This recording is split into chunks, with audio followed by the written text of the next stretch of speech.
Gravação iniciada, presidente. Ok, boa tarde, senhores. Vamos dar início ao turno vespertino do dia 25/9. Boa tarde, doutor Vinícius. Boa tarde. Boa tarde, doutor Walker. Boa tarde. Boa tarde, doutor Jorge. Boa tarde. Doutor Zé Renato. Boa tarde. Doutor Corinto. Boa tarde, presidente. Boa tarde, doutor Rafael. Boa tarde, presidente. Boa tarde a todos.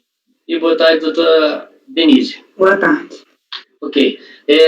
Apoio, faz a gentileza de convocar o patrono do item 682 da empresa Ripasa, de relatoria do doutor Vinícius.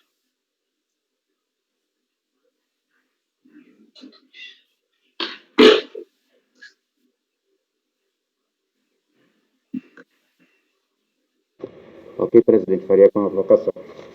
Obrigado.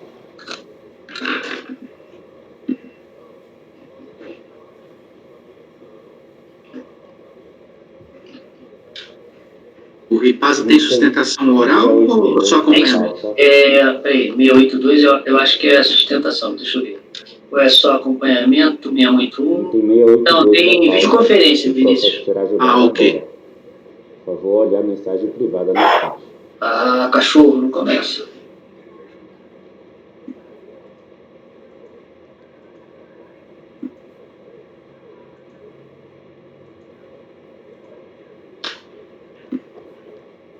Rapaz, esse negócio de 4 dias de sessão cansa, né? Cansa demais. Nossa senhora. Presidente, o patrono já foi convocado. Ok, estamos aguardando. Mas acho que mês que vem a gente não vai precisar fazer extraordinária, não. Espero. Agora, se der um turno de extraordinária, vocês querem o quê? De manhã na sexta ou de tarde na segunda? A gente já discutiu que era tudo na sexta. Mas se for um turno. Não, considerando que você recebe as planilhas só na segunda, presidente, faz na sexta mesmo, não tem problema. Tá bom. Infelizmente... Vai ficar ruim para você. Isso é verdade. Eu só recebo essa planilha na segunda. É. E assim, mais 10 da manhã. 9, 10 da manhã. Não. Boa tarde, doutor Pedro Monteiro. Boa tarde. Nós não estamos te vendo. Pronto, Agora estamos lhe vendo. O senhor está nos vendo? Tudo certinho? perfeitamente. Tá, podemos começar então, né? Claro. Então, o item 682 é da empresa... É um recurso de ofício, um recurso voluntário. Processo final 2005, 69, de relatoria do doutor Vinícius. Doutor Vinícius, o senhor já está com a palavra. Ok. Por bem descrever os fatos, adota o relatório do acórdão recorrido. Trata o presente feito de auto de infração de COFINS relativo aos anos de 2000 a 2003. De acordo com o termo de verificação fiscal, foi constatada a diferença entre o valor devido e o declarado em DCTF. As disposições que embasaram o lançamento encontram-se descritas nos referidos termos e auto de infração. Em 30/11/2005, a interessada tomou ciência e apresentou defesa resumidamente nos seguintes termos. A COFINS, apurada em junho de 2003, havia sido compensada com créditos de PIS decorrentes de pagamentos a maior nos meses de janeiro a abril de 2003, conforme demonstrado a folha 73. Quanto ao mês de outubro de 2003, constatou-se que houve recolhimento a menor e procedeu-se ao pagamento da diferença devidamente atualizada conforme quadro de folha 74. A multa de ofício não pode prosperar, pois se a figura abusiva viola princípios, entre os quais capacidade contributiva e não confisco. No que se refere aos demais valores, a fiscalização não demonstrou a origem dos mesmos para que a impugnante pudesse aferir a procedência dos referidos valores. Protesta-se pela produção de todos os meios de prova admissíveis em direito, tais como a juntada de documentos, a apresentação de laudos e, se for o caso, a realização de diligência. Em 29/7, a Votorantim Celulose e Papel e a Suzano Papel apresentaram petição de folhas tais em que alega serem as sucessoras da impugnante, solicitando a retificação do processo para constarem como partes interessadas na lide. Protestam ainda que todas as publicações devem ser efetuadas em nome de Walter Pugliano, Ellen Sayuri e Lucilene Schanbock, e que e quaisquer comunicações e intimações devem ser encaminhadas para o endereço profissional do patrão. Apreciando a impugnação, a sexta turma da DJ em São Paulo 1 julgou parcialmente procedente o recurso, tendo então exonerado parte da autuação. Pede decisão às folhas tais. Como o valor exonerado ultrapassou o valor de alçada, houve a interposição de recurso de ofício. Inconformado, o sujeito passivo interpôs recurso voluntário, no qual sustenta o seguinte: extinção dos débitos COFINS, das competências de janeiro de 2001, fevereiro de 2001, fevereiro, abril e maio de 2003, em face da sentença favorável transitada em julgado no mandado de segurança tal.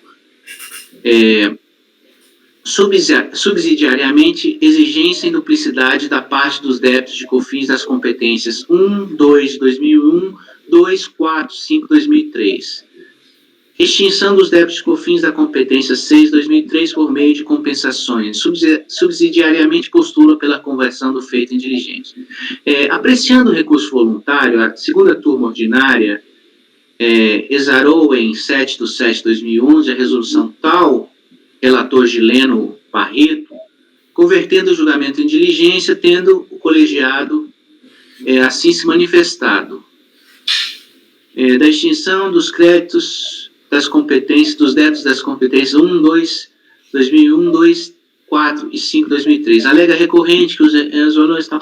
Todavia, dos documentos acostados nos autos, não há como aferir se os valores discutidos no presente processo referem-se aos mesmos valores discutidos nos demais processos administrativos, bem como se tais valores estão abrangidos pelo mandado de segurança. Isto posto, propõe converter o julgamento em diligência para que sejamos informados se os valores objeto dos seguintes processos referem-se efetivamente a valores lançados em duplicidade, em cujas bases de cálculo desses lançamentos posteriores incluíram os mesmos valores lançados decorrentes de eventual consolidação dessas contas decorrentes da incorporação das companhias acima mencionadas e que resultaram nesses dois processos adicionais de números 2005-18, 2005-85, da exigência fiscal referente à competência de 6 de 2003. Nesse particular, tendo em vista não conter os autos qualquer informação acerca da referida homologação, voto no sentido de encaminhar a presente lide à diligência para que seja informado pela autoridade fazendária quanto à homologação ou não da PERDECOMP tal. Conclusão: por todo exposto, conheço do recurso e proponho a conversão do julgamento em diligência.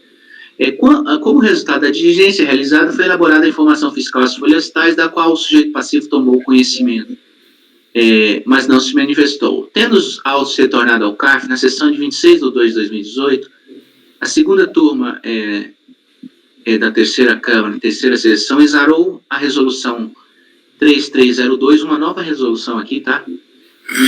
Relatora Sara Maria Linhares, determinando a conversão do julgamento em diligência nos seguintes termos: converto novamente o feito em diligência para verificar: 1. Se a compensação decorrente do PERDECOMP tal foi homologada e, consequentemente, seus valores deveriam ou não terem sido considerados para fins de apuração das bases de cálculo adotadas para o lançamento. Ademais, caso haja algum processo administrativo em relação ao referido DECOMP, que seja esclarecido. Número 2. Verificar se os supostos débitos de COFINS da competência 1, 2, de 2001, 2, 4, 5, 2003, estariam definitivamente extintos pelo mandado de segurança tal em razão do alargamento da base de cálculo da COFINS. Número 3, elaborar demonstrativo dos lançamentos que continuam em litígio na fase recursal. Número 4, que os contribuintes sejam informados com prazo para se manifestar. Tendo realizada a diligência, a Divisão de Fiscalização de Indústria da DIFIS 2 em São Paulo concluiu seus trabalhos com informação fiscal às folhas tais, cujo teor é reproduzido a seguir. Aí tem a análise da diligência. Depois eu retomo essa análise aqui, não sei se eu acho que eu vou passar aqui já para cientificar dos resultados da diligência. O sujeito passivo apresentou manifestação às folhas tais, contestando algumas das conclusões. Aí ele traz as conclusões, e isso é o voto. Não sei, eu vou retomar essas questões depois do meu voto, e eu abro a palavra aí presidente, para o Patrono. patrono, né? Ok. Doutor, são 14 horas e 24 minutos. O senhor tem 15 minutos regimentais. Muito obrigado, senhor presidente. Eu prometo ser o mais breve possível. O caso, como já muito bem relatado, tem retornado, né, sucessivamente em diligências que esse colegiado já determinou no passado.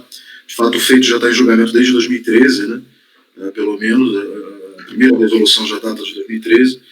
Portanto, o que está aqui apenas se descobrindo ou se revelando, né, é que os débitos, que são débitos de COFINS, de sucedidas da recorrente, já estão extintos, né, por mandado de segurança, transitado em julgado. A tese, a discussão do mandado de segurança é aquela básica do alargamento da base de cálculo do PIS/COFINS, e que, portanto, esses valores que são alcançados pela ação judicial já não podem ser cobrados também como ainda estão sendo, né? E essa é, claro, toda a pretensão dessa turma, né, de também se esclarecer, né, se aclarar de vez se são de fato alcançados. Então, claro, vai se concluir pela exclusão, né?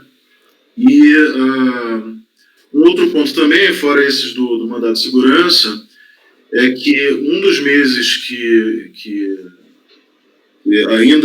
ainda estavam, né, sobre os quais a diligência ainda estava sendo realizada, que era junho de 2003, foi confirmado já que houve homologação da compensação, né? Então, ou seja, acho que dito de uma forma mais breve possível, entende aqui a recorrente que suas razões estão mais do que confirmadas pelas diligências realizadas e que essa turma concluirá certamente pelo provimento integral do recurso voluntário. Portanto, de forma breve, são apenas essas razões que venho aqui trazer. E, claro, reiterando as razões do recurso. Agradeço ao patrono e passo a palavra ao relator.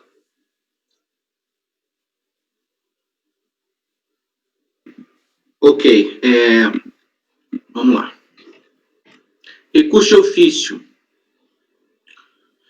Como relatado, foi interposto recurso de ofício em face de o crédito exonerado pela primeira instância ter ultrapassado o limite de alçada previsto à época. Compulsando a decisão recorrida, observa-se que foram exonerados os seguintes valores. Os valores exonerados totalizam 2.011.000, valor que está abaixo do limite de alçada previsto na portaria. Assim, voto pelo não conhecimento do recurso de ofício, tá? Ok, doutor, eu nem vou colher o voto agora, vou colher tudo junto, porque isso é uma questão bem objetiva, tá? Ok. Pode ir para o recurso voluntário. Ok.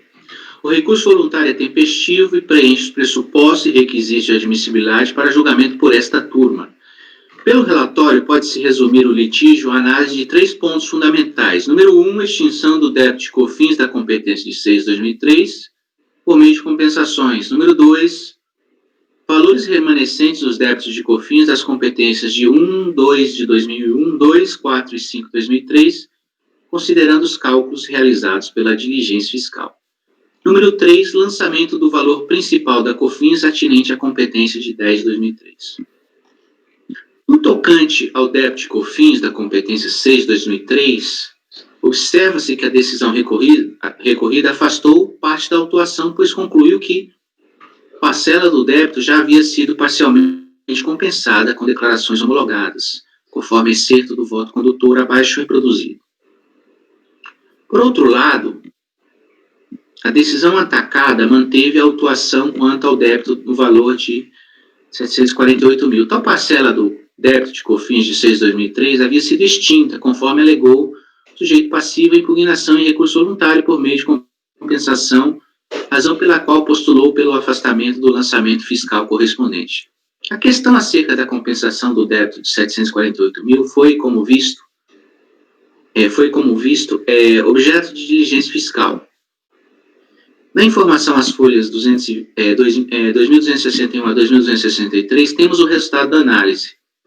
Em relação ao item I, informamos que após pesquisa realizadas no sistema CF, foi constatado que a citada DECOMP foi retificada, número B, as compensações ali declaradas foram totalmente homologadas. C, o processo de crédito é o número tal e o de cobrança é o número tal. Portanto, na competência de 6/2003, deverá ser considerado o valor de 748.988, tendo em vista a homologação do referido PERDECOMP. Como se vê, a informação fiscal endossa o argumento da recorrente que o débito de COFINS no período de 6/2003 foi definitivamente extinto através de compensação integralmente homologada. Nessa linha, observe-se que a informação fiscal já exclui, no demonstrativo elaborado no item 1.3, o lançamento de COFINS do período de 6/2003, tendo em vista a extinção total dos débitos correspondentes pelas compensações definitivamente apreciadas. No tocante à extinção dos débitos de COFINS das competências de 1 e 2, 2001, 2, 4 e 5, 2003, a informação fiscal às folhas 2261 a 2263 traz como visto as seguintes conclusões. Em relação ao item 2, informamos que examinamos na contabilidade das empresas envolvidas no referido processo a composição dos valores das rubricas Outras Receitas. Item 4, constante das planilhas fornecidas naquela época, folhas 20 a 55 do processo, e que serviram de base de cálculo para o levantamento dos débitos, ora questionados nas competências 1, 2, 2001, 2, 4, 5, 2003, excluímos os valores considerados indevidos como base de cálculo da COFINS, tendo em vista a inconstitucionalidade do artigo 3º, parágrafo 1º da Lei 9.718, conforme demonstrado nos anexos 1, 1A, 1B e 2, ficando assim os valores das referidas competências. Aí tem a tabelinha aí, que é o resultado da diligência. Pronunciando-se sobre tais questões, a recorrente sustenta como visto que os cálculos, como visto porque isso está lá no relatório, tá? Eu estou retomando o relatório aqui. Certo. Pronunciando-se sobre tais conclusões, a recorrente sustenta como visto que os cálculos da fiscalização ainda apresentam alguns equívocos relacionados à inclusão de valores de rubricas que não representam receitas decorrentes da venda de mercadorias ou serviços. Neste ponto, a recorrente traz como exemplos as rubricas juros auferidos, S-Trip, ENC, sociais, a COMP. Folhas 2252, juros sobre financiamentos e empréstimos, folhas 2254, juros e com pontos sobre financiamentos e empréstimos, juros e com... Segundo a recorrente, a fiscalização indicou que tais rubricas representariam despesas, mantendo ainda assim sua tributação sem qualquer justificativa. A recorrente aponta, ademais, que, em determinados períodos, a fiscalização exclui corretamente as rubricas na apuração da COFINS devida. É o caso, por exemplo, do tratamento dado à conta juros auferidos sobre tributos e encargos sociais à competência. O procedimento da fiscalização seria, na ótica da recorrente, contraditório. A alegação da recorrente não procede, compulsando o anexo 1, folhas 2243 a 2259, observa-se que os valores relacionados a rubricas financeiras que foram apurados como despesas pela fiscalização são aqueles representados abaixo. Eu trago aí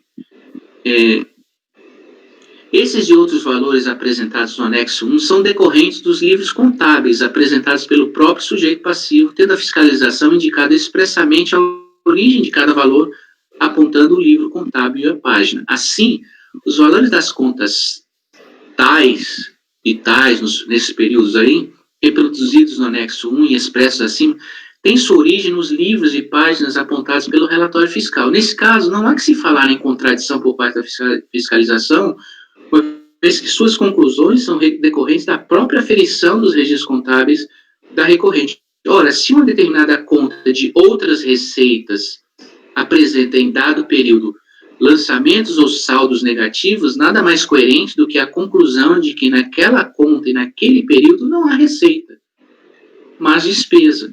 Em sua manifestação, a recorrente simplesmente alega contradição, mas não traz qualquer contraponto baseado em documento contábil. Nesse ponto, enquanto a fiscalização demonstra a fonte de sua análise indicando a localização da informação na escritura contábil, a recorrente não traz qualquer elemento para afastar a conclusão fiscal. 2 pontos. Estaria o livro contábil errado? Qual seria o valor correto? Os valores considerados como despesas são decorrentes de lançamento a crédito? Os saldos das contas quando a fiscalização considerou despesas, teve saldo positivo? Em suma, a simples constatação de que em determinado período, determinada conta de receita não apresentou receitas, mas sim despesas, em nada se mostra contraditória. Nesse caso, caberia à recorrente demonstrar que a fonte contábil utilizada pela fiscalização, da qual a recorrente tem inteiro conhecimento e posse, está errada ou que a fiscalização fez análise errônea dos registros contábeis. Pois bem, continuando a análise, pode-se constatar pelo cotejo do anexo 2, as folhas tais, que a apuração da base de cálculo da COFINS exclui as receitas financeiras. Então, está lá no anexo 2, a exclusão das receitas na coluna D, a exclusão apuradas no anexo 1, tá? Por óbvio, os valores tidos como despesas relativos às contas 307, 05, 01, 001, período tal, 307, 05, 01, 002, período tal, 307, 05, 03, 003, não farão parte de tal apuração, dado que outras receitas abrangem, então, somente receitas financeiras auferidas que integraram erroneamente a base de cálculo do auto de infração lavrado contra a recorrente, ou seja, não se excluirá despesas como se receitas fossem, uma vez que sobre elas não incidiu a COFINS lançada. Nesse ponto, observa-se que o que a fiscalização faz, no anexo 2, é dar cumprimento às exclusões. Diante dessas considerações, afasta as alegações da recorrente, devendo se manter os períodos 1, 2 de 2001, 2, 4 e 5 de 2003, os valores expressos no anexo 2 da informação fiscal. Por fim, observa-se que a informação fiscal inclui no item 1.3 o débito de COFINS do período de outubro de 2003 entre aqueles que continuam em litígio na fase fiscal.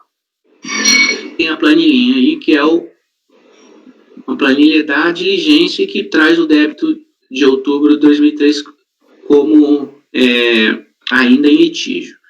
Como descrito no relatório, a recorrente em sua manifestação às folhas tais havia se pronunciado sobre tal questão, tendo então assinalado equívoco na inclusão do débito de COFINS da competência de 10 de 2003, pois já teria sido reconhecido pelo próprio colegiado a extinção de referido débito por pagamento realizado antes do início do procedimento fiscal, que culminou no auto de infração discutido no presente processo.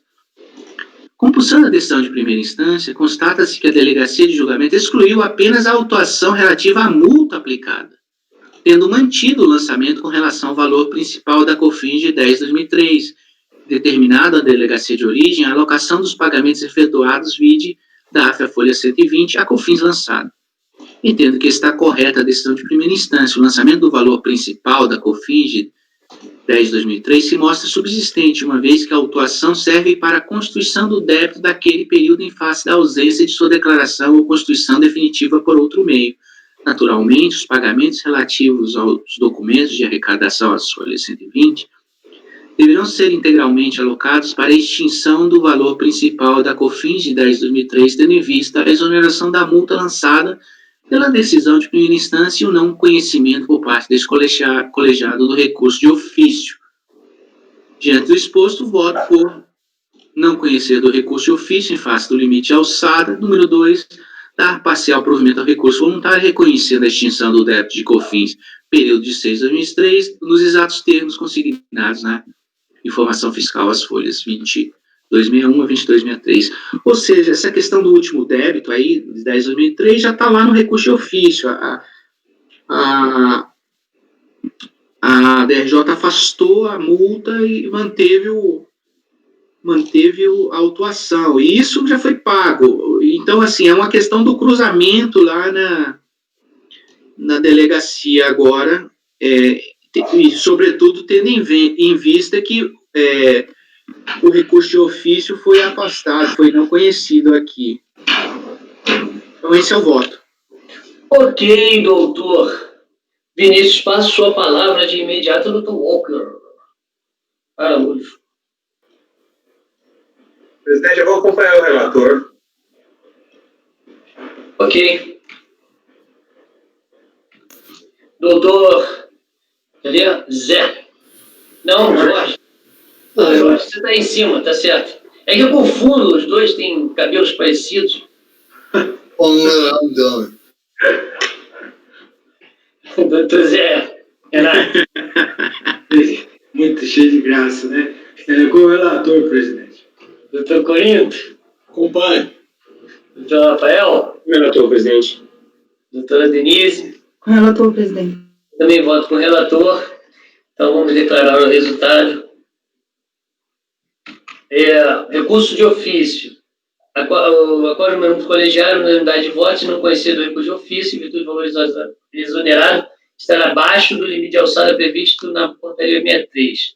Recurso voluntário. Acordo mesmo colegiado, unanimidade de votos, e dá provimento parcial ao recurso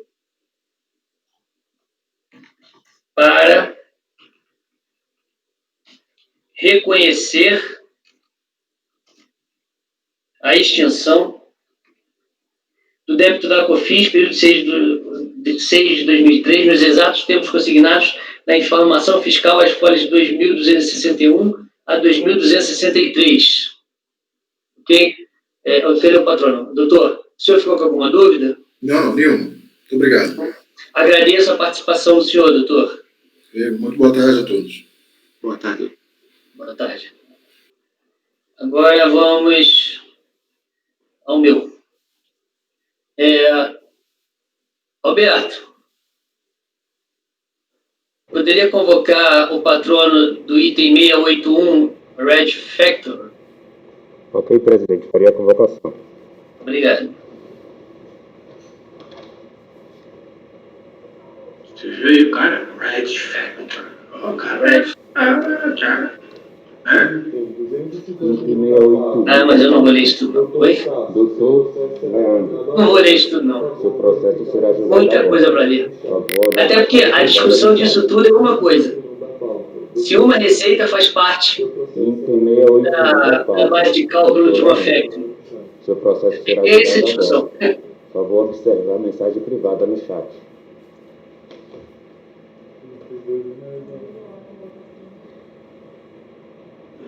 Denise, você tá aí? Tá. Denise, de vez em quando entra um negócio esquisito aí no teu... na tua tela. É que eu moro no mato, aqui tem cavalo, então tem mosca. Ah, é mosca, é isso? É mosca. Presidente, o patrono já foi convocado. Ok, estamos aguardando.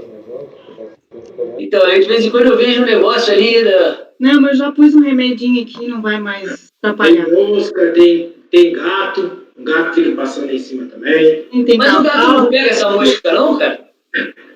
O gato, O gato não. Normalmente é sapo que pega a moça. Ah, gato não pega. Não. Não, gato gosta de peixe, pelo que eu aprendi na infância. Gato come peixe, tá certo. Aí o sapo come a mosca, o cachorro come o gato e assim vai. O cachorro come o rato. Gato. Ah, o gato. Tá bom, entendi.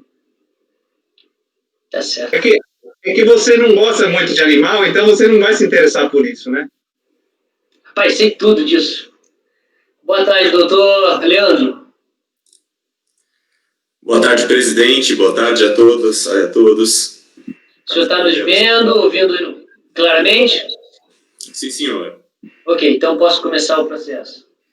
Por favor, presidente. Ok. Esse é o processo da empresa Red Factor, final 2007-31, de minha relatoria. Doutor, eu vou ser bem sucinto no relatório. É um pedido de restituição por cassação, que foi negado, tem como base uma decisão judicial transitada em julgado, e a discussão fica totalmente quanto à questão, é o alargamento da base de cálculo, e a discussão fica se receitas de deságio fazem ou não parte da base de cálculo de uma factory. Basicamente, a discussão é essa, porque o direito creditório surge porque ela exclui a receita da base de cálculo dos valores da receita de factory. poderia ler aquilo tudo, mas eu acho que não tem necessidade, porque a gente basicamente vai discutir isso. E agora eu passo a palavra, são 13 horas e 44 minutos, passo a palavra ao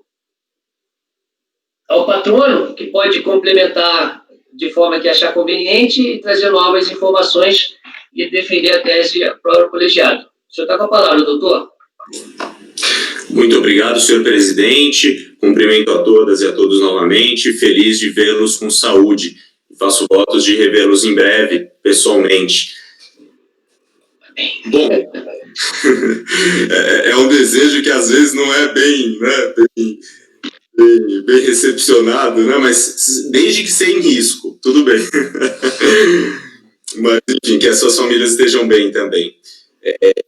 Como o presidente colocou, é bem objetivo. Aqui eu não vou também me alongar na interpretação do STF a respeito do que é faturamento para PIS e COFINS. Eu vou me ater ao histórico do processo judicial, buscando demonstrar à senhora e aos senhores que foi a decisão judicial transitada em julgado que assegurou à recorrente a exclusão da receita de deságio.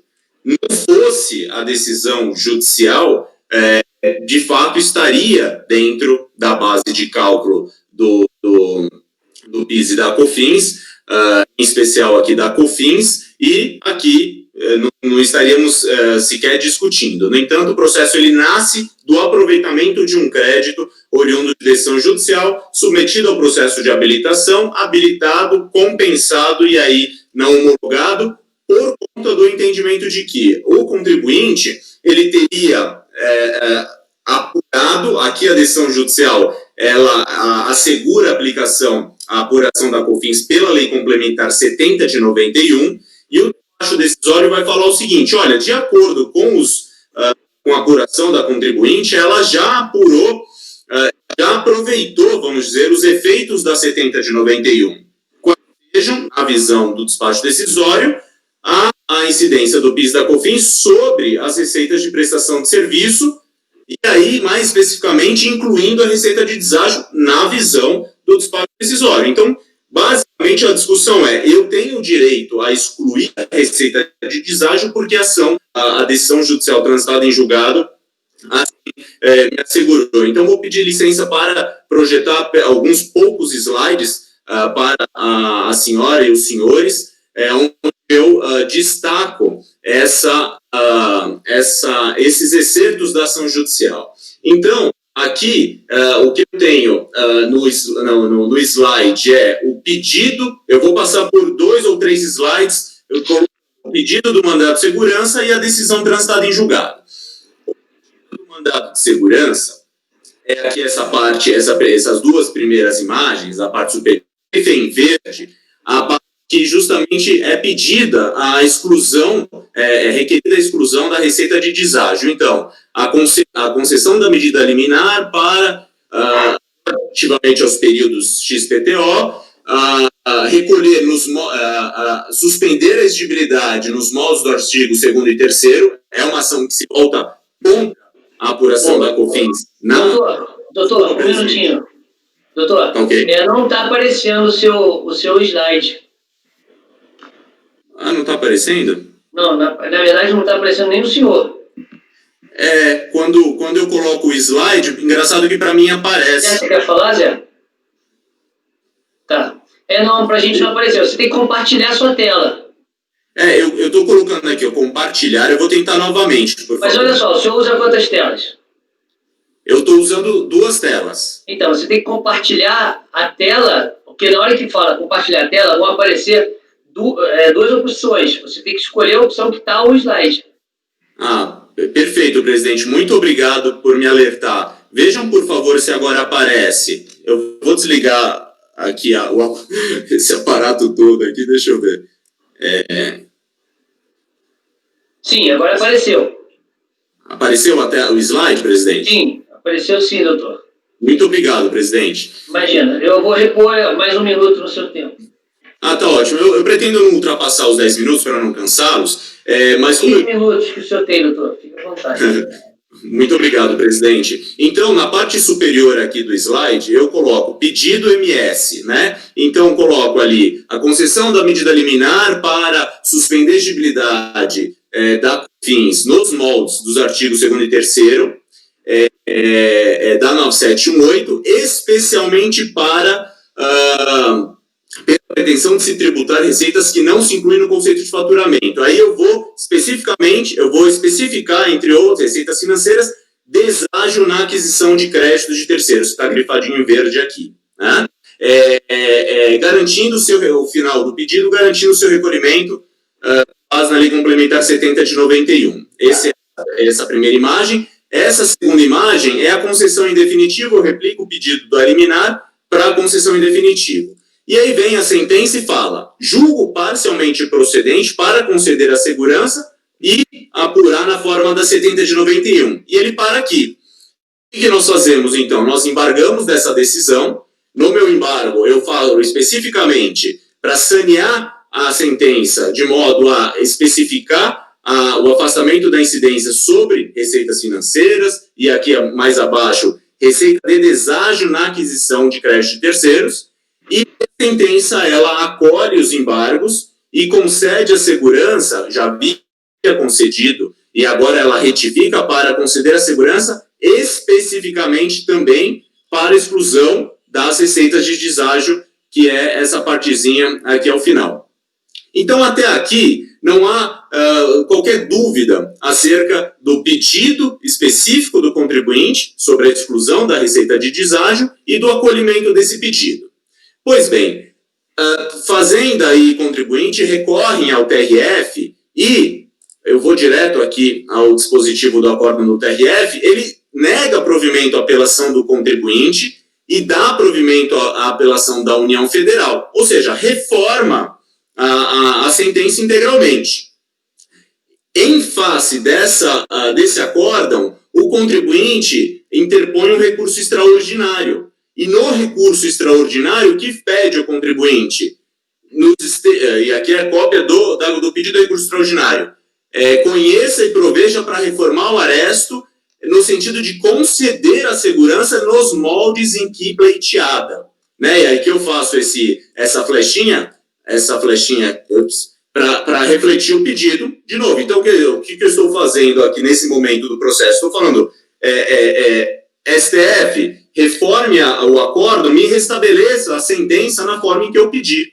E aí, finalmente, no Supremo Tribunal Federal, o ministro César Peluso, ele dá provimento ao recurso extraordinário sem qualquer ressalva, seja no sentido de julgar parcial ou total, e dá provimento para conceder a ordem, né? E fala, excluir da base de cálculo a receita estranha ao faturamento da recorrente, entendido nos termos já enunciados. Então, o que é interessante a gente notar?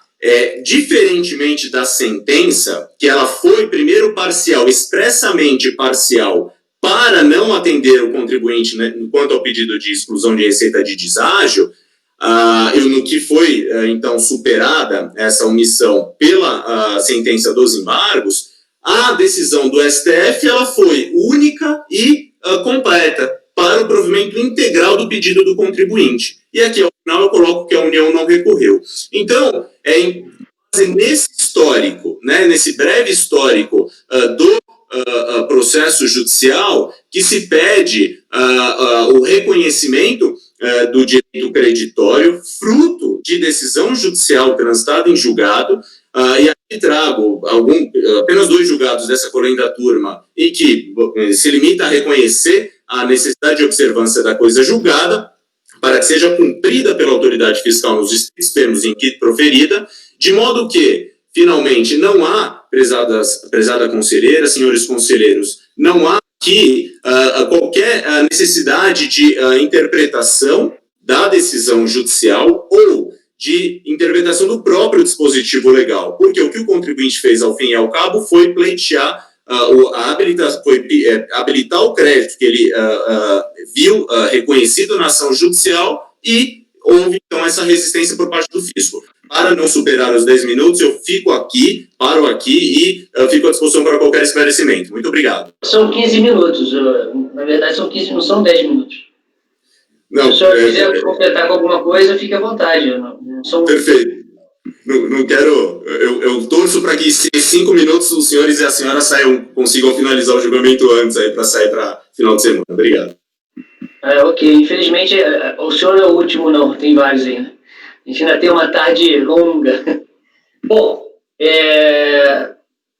na verdade, o patrono me ajudou bastante na questão do voto, porque ele já trouxe a discussão e já deu a opinião dele sobre a discussão. E o que ficou claro, bom, 2 pontos ficaram claros. Se não fosse a ação judicial, não teria discussão que a receita de deságio faria parte da base de cálculo da FETRA. Isso, nem o próprio patrono é contra essa tese. E isso é importante. Por que é importante? Porque é diferente do que bom, deixa eu fazer um adendo, preciso fazer um adendo antes, falando que eu estou utilizando basicamente a decisão da DRJ, que trouxe todo o histórico da decisão judicial, porque na verdade aqui teremos que interpretar a decisão judicial. A interpretação da decisão judicial, um pouco diferente dada pelo patrono, na minha visão, é que onde realmente nos interessa, que é o STF, né? Até o STF não nos interessa, não nos interessa em termos, porque é óbvio que, pelo princípio da congruência do dispositivo, o pedido tem que ter ligado à decisão final. É lógico que tem que ter ligação. Mas, se os senhores forem aí na página 8 do meu voto, que é o item 7.2 da decisão do STF, fala assim: a decisão transitada em julgado do ministro do STF, por sua vez, assim dispõe, folha 240 e folha 244 do processo que está apenso, que é o processo judicial. Entre aspas, a tese do acordo recorrido está em aberta divergência com a orientação da Corte Plenária, cujo plenário, em data recente, consolidou, com o nosso voto vencedor declarado, o entendimento de inconstitucionalidade apenas do parágrafo 1º do artigo 3º da norma 718, que ampliou o conceito de receita bruta, violando assim a noção de faturamento da redação original do 195.1b da Constituição Federal. E cujo significado, aí que vem a interpretação dada pela DRJ e que eu entendo que eu também coaduno com a interpretação. Então, o conceito de faturamento, o significado é o restrito da receita bruta de venda em mercadoria e da prestação de serviço de qualquer natureza, ou seja, soma das receitas oriundas do exercício das atividades empresariais. É como a gente sabe que é a decisão do Supremo. A decisão do Supremo, para esse grupo de empresas, ou seja, aquelas empresas que são comparadas, não, como é que se chama? Fugiu a palavra agora. Equiparadas, que são equiparadas a instituições financeiras, é essa decisão que está sendo dada. Não é uma decisão que ainda não é definitiva, mas é essa decisão. Então, a pergunta que eu tenho a fazer e já respondo para as empresas de factoring, as receitas com deságio, ela faz parte da atividade, do exercício da atividade empresarial das empresas de factoring? Essa é a pergunta. E eu respondo, na minha visão, sim. Então, para mim, a interpretação que a decisão do STF deu foi essa. E não excluiu de forma nenhuma as despesas financeiras. Ou seja, eu teria que, por essa decisão, olhar a atividade empresarial o objeto e a atividade empresarial da empresa em questão e ver se a despesa de ágio faz parte ou não faz parte. Na minha visão, faz parte. Por isso, e como toda receita que poderia dar ensejo ao pedido de ao deferimento, né, que sustenta o pedido de restituição, provém, oriunda da inclusão das receitas de deságios na base de cálculo, eu estou negando provimento ao recurso. É como eu voto, de uma maneira bem sucinta, rápida, sem eu perder toda a decisão. E passo a palavra ao meu nobre colega, doutor Vinícius. Com o relator, na própria decisão ele fala nos termos acima, alguma coisa assim, nos termos, conforme acima enunciado, alguma coisa assim, o doutor Leandro trouxe aí a finalzinho da decisão, talvez o Gilson saiba onde que está exatamente essa parte, o desfecho da decisão, ele remete ao que ele desenvolveu antes. Não dá para, então, interpretar o escopo da decisão sem interpretar o próprio voto do ministro. E é como o doutor Gilson falou, esse voto faz parte de uma série de votos do STF, dentro de uma tradição, de uma tradição interpretativa sobre o assunto. Inclusive, desculpa, Vinícius, lembrando só que o ministro Peluso foi ele que abriu essa divergência.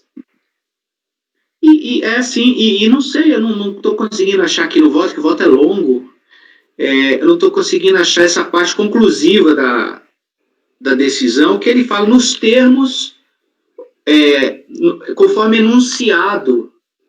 Quer dizer, ele não remete à decisão lá do mandado de segurança. Ele remete ao que ele está escrevendo ali, é óbvio. O que acontece é que não dá para interpretar o escopo da sentença a partir de uma regra processual, de que deve haver... né? Isso aí seria o melhor dos mundos, mas até a própria recorrente não concorda que o melhor dos mundos é o mundo mais prático, porque na decisão de primeira instância eles entraram com embargos. Era um caso de embargos aqui.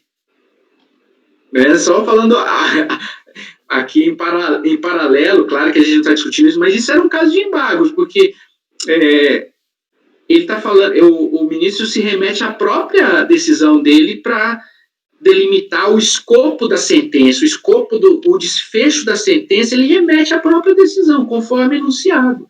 Enfim, voto com o relator sem problemas maiores. Quando eu vi o doutor Leandro explicando e tal, eu falei, caramba, realmente, né? Mas depois...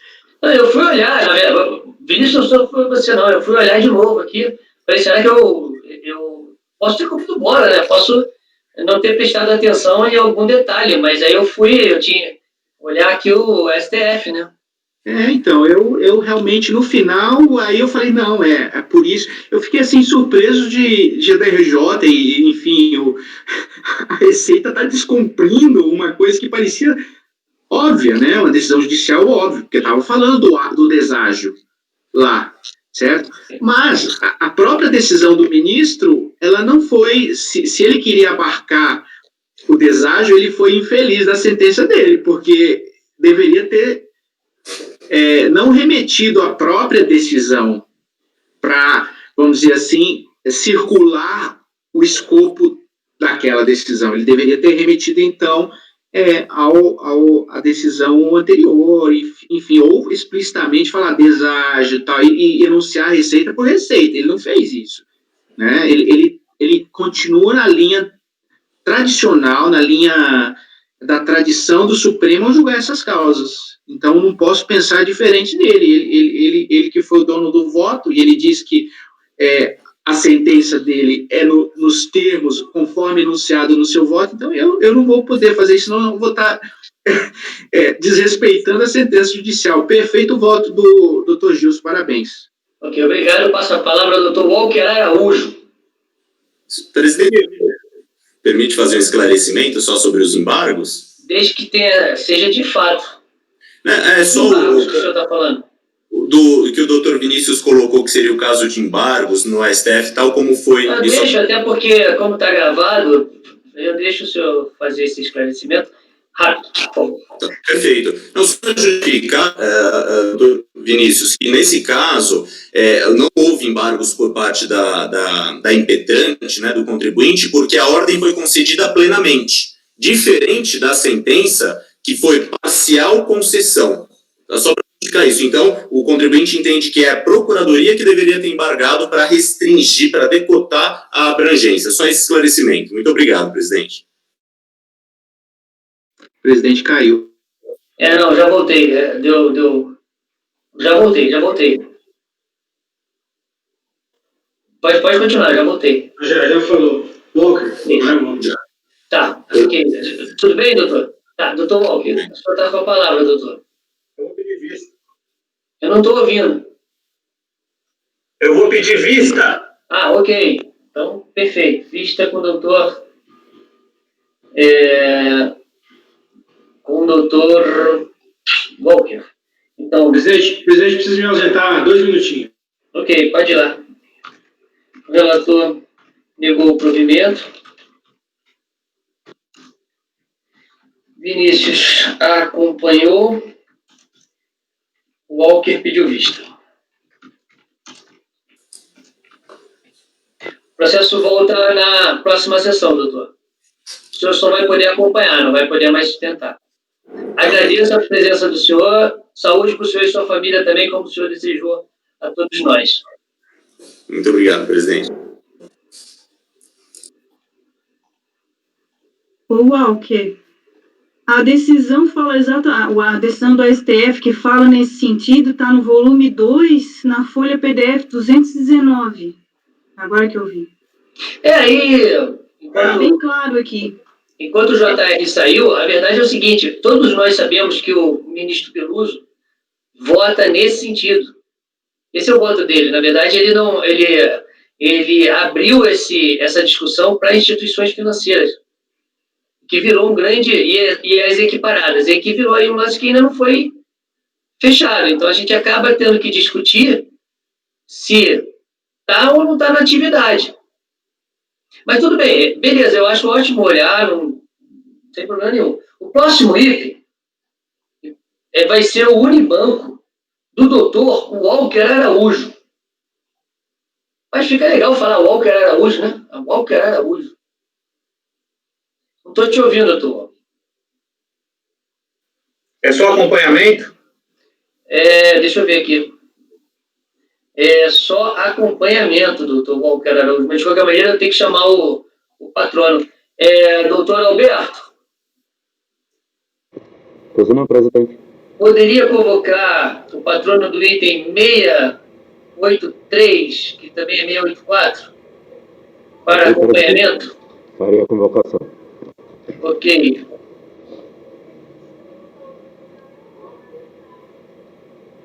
O Corinto está com a camisa bonita, hein, doutor Corinto? Finalmente, né, doutor? Item da pauta 683. Ele combinando com o Jorge. 4, doutora Ana. É mesmo, ele está combinando com o Jorge. O processo será julgado agora. Por favor, olhe a mensagem privada no chat. Walker, tu viu o tamanho da televisão do Cara não é fraco não, viu? Jorge, cara? E a tela de computador dele? A tela de trabalho dele? Caraca, é quase o tamanho da minha televisão a tela de trabalho dele. Cara não é fraco não. Seu cara. Ele tá gravando. Ele não ia falar. Oi, eu não entendi nada, Jorge. Fala de novo. Ele tá gravando. Não ia falar uma coisa. Presidente, o patrão do item 683 e 684 foi convocado. Ok. Boa tarde, doutora. Boa tarde. Só um minutinho que eu estou esperando o Zé Renato voltar. Presidente, eu não estou achando esse processo aqui no... o final dele é 2006-57 ou... Sim, senhor, é esse. Pois é, mas eu não estou achando aqui, eu estou achando aqui o 2006, 68 e 2010, 62 do Unibanco. Doutor Walker. Peraí, acabou. Teria como o senhor incluí-lo? Estou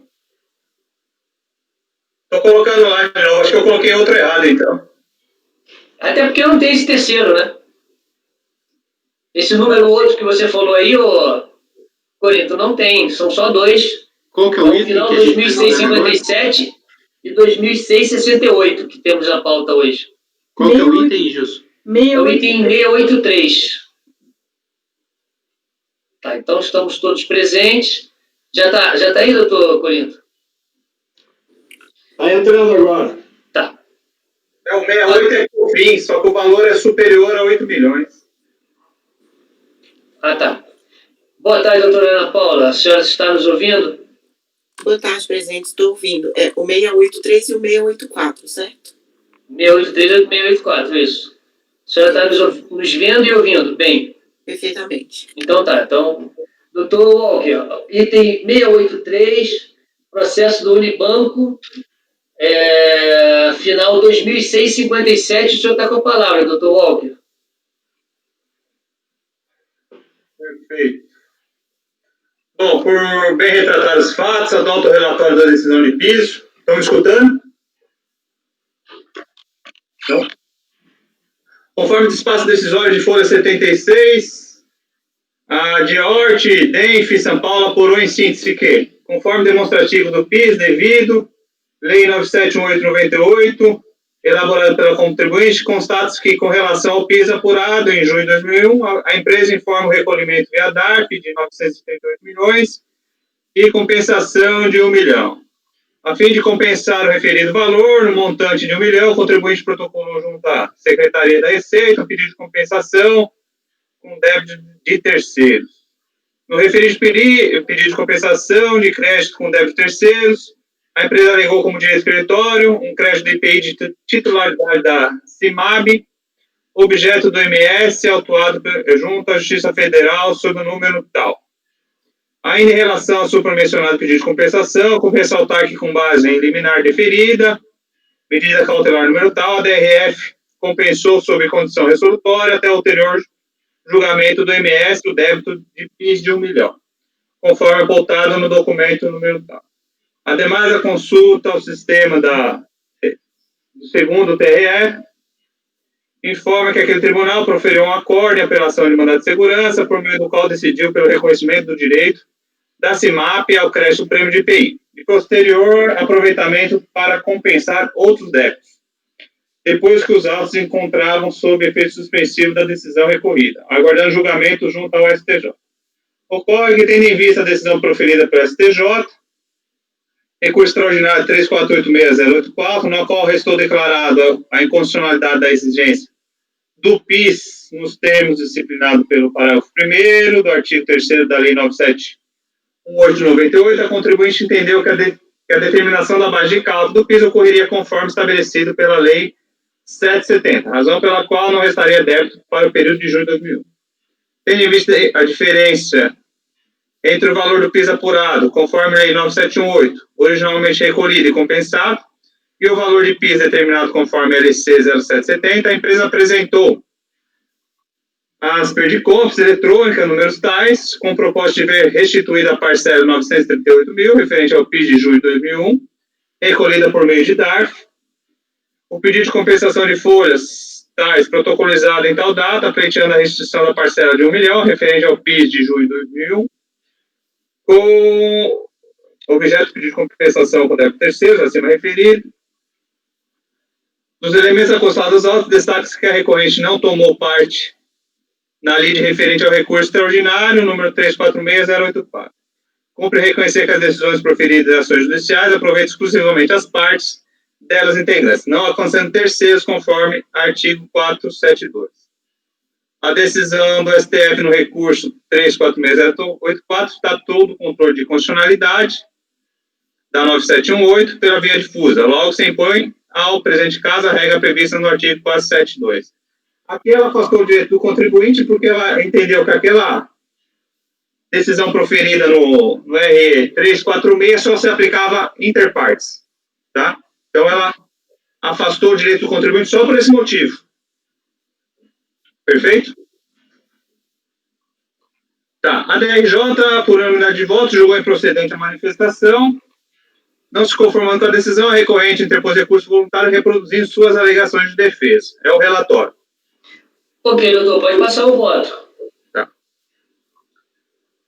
Preliminar. A recorrente pleiteou o sobrestamento do processo administrativo até que sejam julgados os processos administrativos números tais e tais, ou subsidiariamente que sejam todos julgados conjuntamente. Segundo a recorrente, o pretenso direito creditório decorre primeiramente do reconhecimento e homologação da compensação representada pelo PAF de final número 59, cujo qual foi atrelado ao PAF de restituição final 54. Eis que, como ressaltados, são nestes processos que serão averiguados a certeza e liquidez do direito creditório, bastante a extinção do débito corrente de PIS, calculado nos termos do parágrafo 12 do artigo 3 da Lei 9718, de 98, que ora pretende a recorrência restituir-se daquilo calculado com base nesse questionamento normativo. A fiscalização já se pronunciou sobre a inexistência do vínculo entre as ações nos seguintes termos. Valência do então disciplinado pelo artigo 15, 4 da CRF 97, o interessado pretendendo liquidar débito de PIS do período apurado de julho de 2001, no montante de R$1 milhão, protocolizou junto à Receita Federal, em 8 de agosto de 2001, pedido de compensação de crédito com débito de terceiros, o qual foi formalizado nos PAFs, final 54 e 59. Vale destacar, em relação ao alegado crédito de IPI, de titularidade da CIMAP, assunto discutido no PAF final 54, que nada há de ser aqui analisado, posto que a sua certeza de liquidez enquanto pendente de julgamento definitivo do MS. Cabendo a essa autoridade administrativa, agora, tão somente manifestar-se sobre a pretensão do interessado de recolher o PIS do período de julho 01, sem se submeter ao disposto no artigo 3º da Lei 9718 de 98. Consequentemente, veio restituído eventual valor a pagar maior. Nesses termos, constata-se inexistir qualquer vinculação entre os processos que amparem as pretensões da recorrente, razão pela qual afasta o seu pedido preliminar. Aqui eu entendi que a matéria está restrita só à questão da constitucionalidade da Lei 9718. Aqueles outros pedidos lá não tem mais relação com isso daqui. Tanto o despacho decisório é só contra a 9718. Aí eu afasto esse pedido de sobrestamento ou julgamento em conjunto. Bom, o mérito... Pode passar o mérito, presidente? Sim, eu acho que dá para a gente julgar tudo junto. Tá. No mérito, a recorrente, dentre várias alegações, discute a inconstitucionalidade da Lei 9718. A respeito do assunto, resgata a súmula CARF 02 para afastar os argumentos suscitados pela recorrente.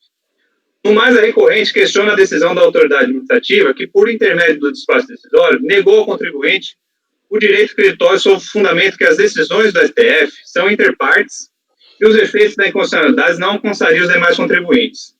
Pois bem, a questão trazida às colegiadas incide sobre a exigência de PIS sobre a totalidade ou parte das receitas oferidas pela recorrida, conforme base de cálculo definida pelo parágrafo 1º do artigo 3º da Lei 9718 de 98.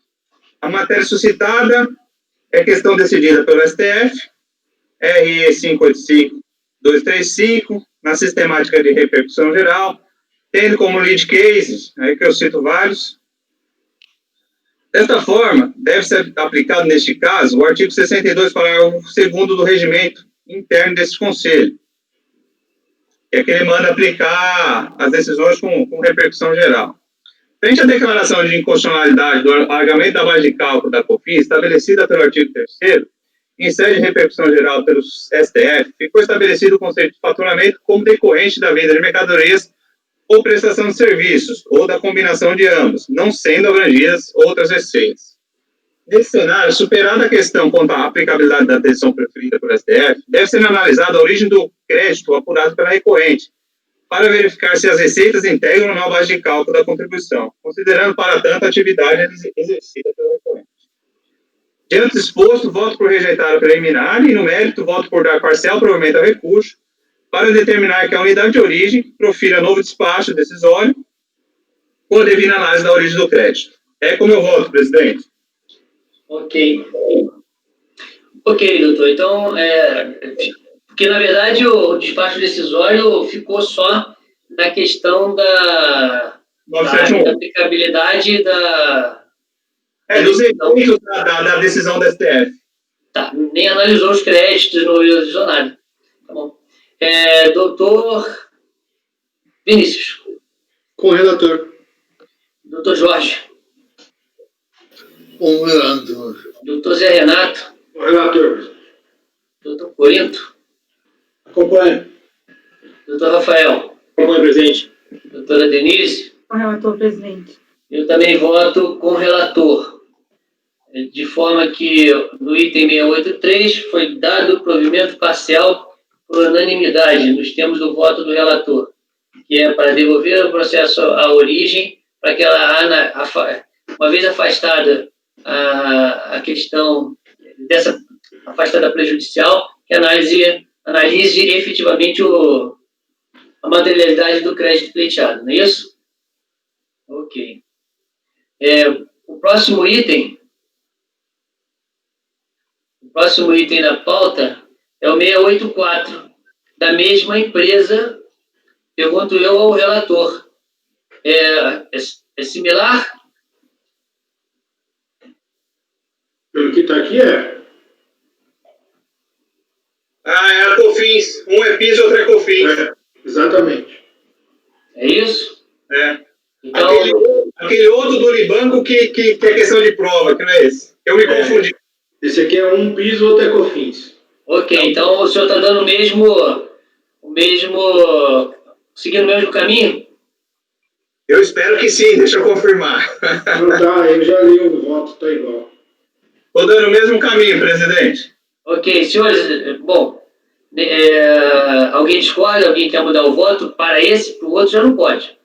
Não. Tá, então também foi dado provimento parcial por unanimidade para devolver a origem, para que analise a materialidade do crédito, afastando a questão da não aplicabilidade daquela decisão por ela não ter efeito erga omnes, não é isso?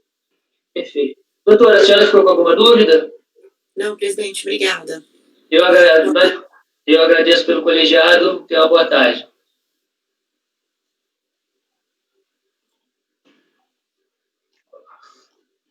Ok, vamos ver se temos mais alguma sustentação. Aliás, temos, né? Hoje é o dia das sustentações. Doutor Alberto. Pois não, presidente.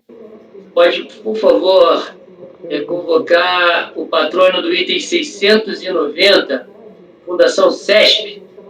Ok, presidente, farei a convocação. Ok. 690, relatoria do Dr. Vinícius.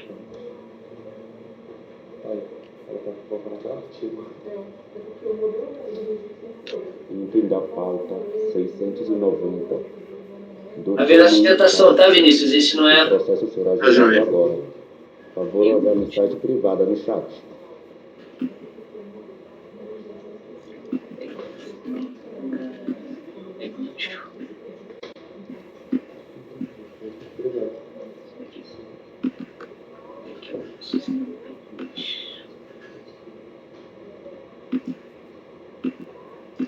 E depois vai ser o do Walker, mas é vídeo, tá, Walker? É o codec. Não, codec nada. Codetec. Ah, beleza. Eu cismei com codec. Estou falando codec desde o primeiro dia, né? Por isso que você não sabia qual era o processo, né, João? Walker. Presidente, o patrono do item 690 já foi convocado. Ok, ele já apareceu aqui. Boa tarde, doutor Romano. Boa tarde, presidente. Como vai? Tudo bem, e o senhor? Também, igualmente. Ok, o senhor está conseguindo nos ouvir bem? Sim, tudo muito bem. Ok, então vou passar a palavra ao relator. Ok. É o item 690, Fundação CESP, de processo final 2007-28. Doutor Vinícius, o senhor está com a palavra. Ok, isso é um processo antigo que está acho que esteve na Câmara Superior, se não me engano. Vou ler o relatório aqui rapidinho para situar. Por bem descrever os fatos, adota o relatório do acórdão recorrido. Em consequência do procedimento de verificação fiscal de cumprimento das obrigações tributárias, foram lavrados em 2007 auto de infração relativa a COFINS, auto de infração relativa ao PIS, de acordo com o disposto nas folhas de descrição dos fatos e enquadramento legal. Não, só um minuto que o patrono saiu. Desculpa, Vinícius, deixa só o patrono voltar. Beleza. Alberto, avisa que o patrono saiu, Alberto. Por favor.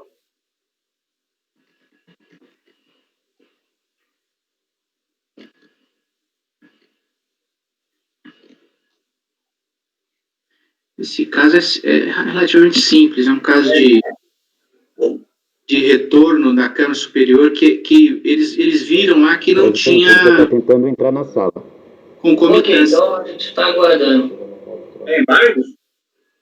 É embargos de uma... Não é embargo, não. Acho que não é embargo, não. Acho que não é embargo, não. É retorno. É porque tinha um monte de processo que era embargos também, antigos. Esse estava nesse lote. Eu coloquei embargos aí, mas não é não. Mas eu não estou encontrando. Desculpa. Peraí. CESP. É porque está escrito embargos. Tem embargos primeiro. Tá bom. Isso. Estão falando agora de embargos e eu não estou encontrando. É que ele faz parte de um lote que veio... Não, sem problema. Mas esse não é embargo, não. Esse é retorno da Câmara Superior.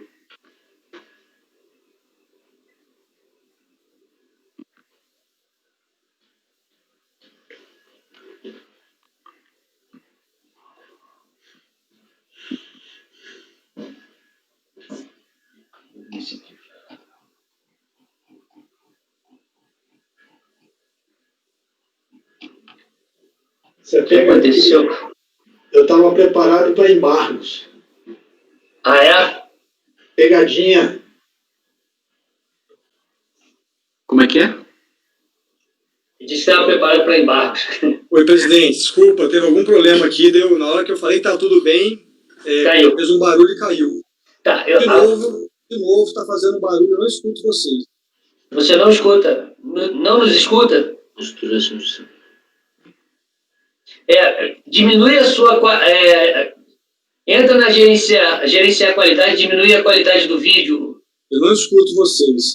Você não nos escuta? Falando, mas não consigo escutar. Vamos lá. Primeiro, tá todo mundo me escutando? Vamos começar por aí. Eu peço perdão, não colocar o computador. Só um minutinho, Jorge. O áudio Pois não, doutor. Repete. Chuta ele.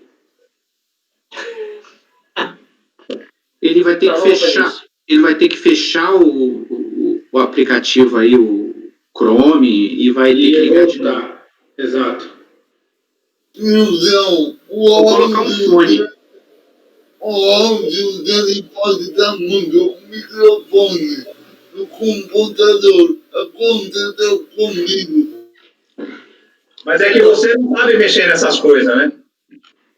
Lá, se ele estiver no escritório, é Matos Filho, né? Acho que é Matos Filho. Vai ter 300 estagiários para fazer isso. Eu tô falando que o Jorge não sabe mexer nas coisas, né? Mas não deve estar em casa, não tá no escritório. Não é Pinheiro Neto, não, dele? Pinheiro Neto. Pinheiro Neto. Não, Pinheiro Neto não é Matos Filho, não? Não, é diferente. O Matos Filho é do Quiroga. Ah, é verdade, Matos Filho é Quiroga. Rapaz, já que é tão grande quanto, mas não é a mesma coisa. Tributário, o Matos Filho, eu acho que é mais expressivo, né? Eu nunca esqueço que esse do Matos Filho, né, do Quiroga, na frente, ali na Avenida Paulista, em cima do McDonald's número 1, por acaso, a primeira loja do McDonald's. E na frente tem um shopping, que tem uma academia. E eu morava ali perto, então eu ia naquela academia. Aí eu passava na frente, cara, olhava aquele escritório e falava assim, pô, se eu assim, não fosse fiscal, eu gostaria de trabalhar num lugar igual a esse. Nossa, agora vai. Esse é o Quiroga, né? É bonito mesmo aquele Matos Filho. É lindo. É que nem do Cracoviak, aquela casa que ele tem lá na Avenida Brasil. Já viu? Já. O escritório dele também é um absurdo. O doutor Romano já está aí. Agora tá ok. Perdão Tá ok? aí, algum erro aqui na informática. Não tem problema. Se o senhor está no escritório, eu sei que o senhor tem no mínimo uns 15 estagiários para resolver isso para o senhor. Pior que não, a gente está aqui em regime de pandemia, eu estou sozinho aqui. Vamos lá. Vamos lá. Então, o senhor sabe onde... O senhor pegou alguma coisa do relatório? Não, não peguei nada, perdão. Então vamos começar tudo de novo. Ok. Em consequência de procedimento de verificação de cumprimento das obrigações tributárias, foram lavrados contra a contribuinte acima identificada, auto de infração de COFINS, auto de infração de PIS. De acordo com o disposto nas folhas de descrição dos fatos de enquadramento legal, a infração apurada refere-se à falta de recolhimento das contribuições para o PIS e para a COFINS, insuficiência de recolhimento ou declaração. 2.1, tá? Estou no item. No termo de verificação fiscal, o autuante inicialmente qualifica a contribuinte, elenca a legislação tributária sobre COFINS e sobre o PIS, para então explanar a respeito da ação fiscal que foi motivada por ações judiciais que a contribuinte impetrou contra a Fazenda Pública relativamente ao PIS e COFINS. Passa a relatar sobre as ações judiciais referentes a COFINS e ao PIS e sobre as matérias tributáveis referentes às duas contribuições. No tópico do recolhimento efetivado pelo contribuinte, consignou o autuante que a então fiscalizada declarou DIPJ 2003, valor zerado para COFINS, IDPJ 2004, valor zerado para COFINS e que não declarou a COFINS em DCTF. Quanto ao PIS, o autuante informou que houve recolhimento de 1% sobre a folha de salários, conforme tabela folha tal. Quanto ao lançamento de ofício, o autuante assim expôs. Foram solicitados e devidamente atendidos, em 16 de fevereiro de 2007, demonstrativos de base de cálculo do PIS e COFINS em consonância com a legislação vigente. Os valores da COFINS apresentados estão a seguir discriminados. No item 18 acima, há um resumo da sentença referente aos processos tais julgados simultaneamente. No item 20, item 5, a sentença é favorável ao contribuinte, reconhecendo que o faturamento corresponde tão somente ao resultado da venda de bens e serviços, não procedendo ao alargamento da base de cálculo prevista pela 9718, ao prever que o faturamento corresponde à receita bruta, que é a totalidade das receitas oferidas pela pessoa jurídica. A sentença julgou parcialmente procedente o pedido e concedeu, em parte, a segurança para o fim de reconhecer a inexigibilidade da COFINS no que se refere ao alargamento da base de cálculo levada a efeito pelo artigo 3º, parágrafo 1º da 9718, consequente determinar a exclusão de tais valores dos autos de infração dos mandados de segurança. Uma vez que a ação judicial foi julgada sendo favorável aos interessados do contribuinte, no que tange ao auto de infração já lavrado, mas sem menção aos procedimentos futuros, é cabível o lançamento de ofício com multa de ofício e juros. O presente lançamento se dará com a cobrança de multa de ofício, 75%, e juros de mora, e aí tem os enquadramentos legais. No item 10 acima, observamos que o mandado de segurança, autuado sobre número tal, foi julgado improcedente, sem julgamento do mérito, e no que tange ao que restou decidido, que o contribuinte não detinha o direito de recolher o PIS no valor de 1% sobre folha de salários. O contribuinte opôs embargos de declaração e está aguardando julgamento. Uma vez que a ação judicial foi julgada sendo contrária aos interesses do contribuinte, resta ao presente procedimento fiscal, o lançamento de ofício com multa de ofício e juros. O presente lançamento se dará com a cobrança de multa de ofício de 75%. Então, isso aí é a descrição do termo, tá, de verificação. E resignada com o lançamento, aí volto para o relatório da DRJ. E resignada com o lançamento, a interessada, por intermédio de seus advogados e procuradores, apresentou impugnação. Na peça de defesa, a impugnante informa ter efetuado pagamento parcial dos débitos referentes ao período de dezembro de 2002 e 2003. Em preliminar, requer seja reconhecida a nulidade do auto de infração em discussão ante a ilegitimidade ativa da autoridade responsável para a sua lavratura. Ela fala da DEINF, né, ilegitimidade da DEINF, em flagrante desrespeito ao artigo 10 do decreto 7235, no mérito, como matéria prejudicial, defende o cancelamento dos alegados débitos de PIS/COFINS relativos à competência de janeiro de 2002 a novembro de 2002, uma vez que o referido débito tributário se encontra extinto por força da ocorrência da decadência. Ainda quanto ao mérito, requer o cancelamento do auto de infração impugnado em razão da sistemática aplicável ao recolhimento do PIS. Posteriormente, do artigo 8º, artigo 33 do decreto-lei. Tá. Eu pulei aqui. Ainda quanto ao mérito, requer o cancelamento do auto de infração impugnado em razão da sistemática aplicável ao recolhimento do PIS, artigo 33, decreto-lei 2303, posteriormente do artigo 8º da lei 9715 e da COFINS, artigo 14, inciso 10 da medida provisória 2458, ou ainda, que assim não se entenda, em razão da inconstitucionalidade e ilegalidade do alargamento da base de cálculo do PIS e da COFINS, pelo artigo 1º do artigo 3º da Lei 9.718, em flagrante violação à redação original do artigo 195 do CTN, da Constituição e 110 do CTN. Por fim, caso nenhum dos itens acima seja acatado, requer ainda que seja cancelada a autuação fiscal impugnada naquilo que se refere à ilegal e inconstitucional majoração da alíquota de COFINS de 2% para 3%, conforme demonstrado acima, bem como seja excluída a multa de 75%, faz seu caráter confiscatório. Apreciando a impugnação, a 8ª turma da DRJ São Paulo 1 decidiu, por unanimidade de votos, julgar parcialmente procedente a impugnação,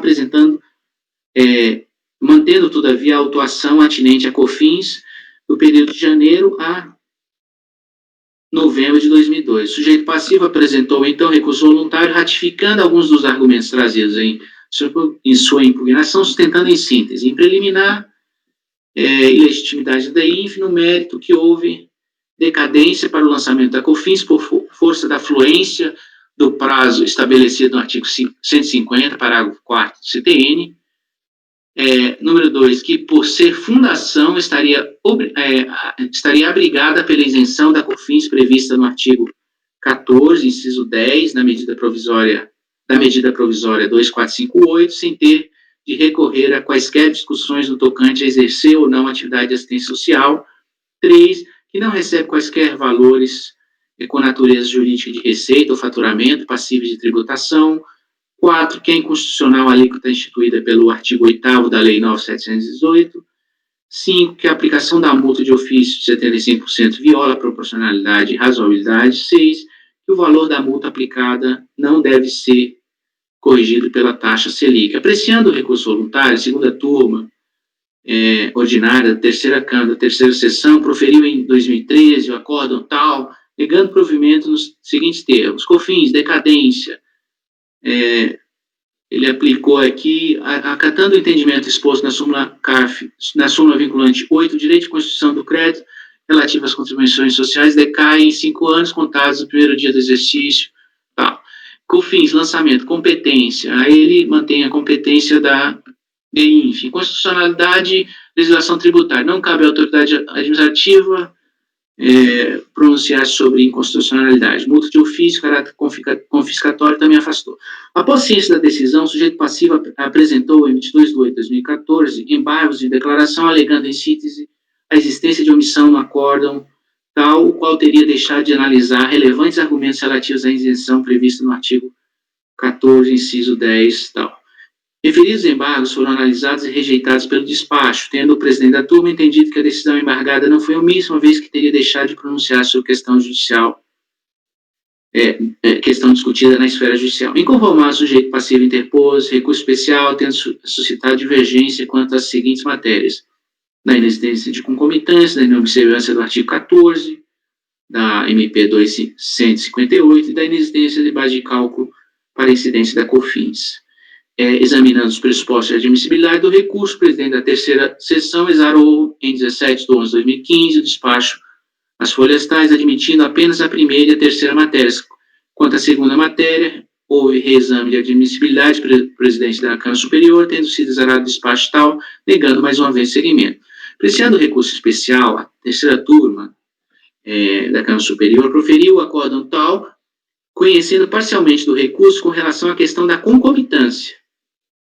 No mérito, na parte conhecida, a 3ª turma deu provimento ao recurso, determinando o retorno dos autos ao colegiado da COA para que seja apreciada a matéria relativa à isenção prevista no artigo 14, inciso 10, da medida provisória 258, uma vez que não restou configurada a concomitância entre as esferas administrativa e judicial com relação a tal matéria.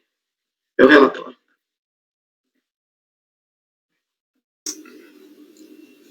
Ok, doutor.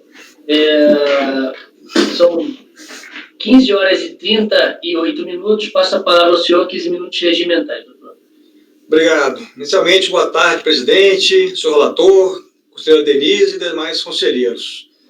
Eu, inicialmente, levanto uma questão que até colocaria como uma questão de ordem, senhor presidente, para o colegiado, que é o fato de que o acórdão da Câmara Superior, ele, ao prover o recurso do contribuinte e afastar a existência de concomitância com a ação judicial, ele diz que deveria o processo ser retornado à DRJ, porque a DRJ não teria também examinado essa questão. Isso está, inclusive, no dispositivo, né, dar-lhe provimento, aspas, com retorno dos autos à DRJ para apreciação das demais questões constantes do recurso voluntário. De fato, ficou um pouco contraditório, porque ele fala do recurso voluntário, mas eu acho que é interessante o colegiado debater essa questão, até para, eventualmente, não se alegar no futuro aí alguma supressão de instância, tendo em vista que a DRJ também não apreciou essa questão, que é a questão que nós agora pretendemos debater, que é a aplicação da isenção do artigo 14 da MP 2158. Bom, colocada essa questão aí preliminar, se o colegiado entender por bem avançar no mérito, a questão começou um pouco mais complexa, várias discussões, mas hoje unicamente se debate esse tema que não foi apreciado pelo primeiro acórdão do CARF, né, que foi esse anulado pelo recurso especial, que não enfrentou esse argumento específico do artigo 14, inciso 10 da MP 2158. Então, nós temos aqui a situação de uma entidade de previdência privada fechada que argumentou que não deveria pagar COFINS por vários argumentos. Uns mais abrangentes, pelo fato de não ter fins lucrativos, né, a questão da base de cálculo, esses todos já foram rejeitados, mas não houve debate em relação a um argumento específico à situação dela, que é essa isenção. E na literalidade desse dispositivo da MP 2158, é criada uma isenção para aquelas entidades que foram criadas sob a forma de fundação de direito privado, que é justamente o caso da FUNCESP. Essa, inclusive, é uma situação fática incontroversa. O próprio fiscal atuante reconhece que é uma fundação de direito privado, instituída, inclusive, pelo poder público, né, lá em 1969, pela CESP, e então essa questão é incontroversa, a questão só é a aplicação desse dispositivo ao caso concreto.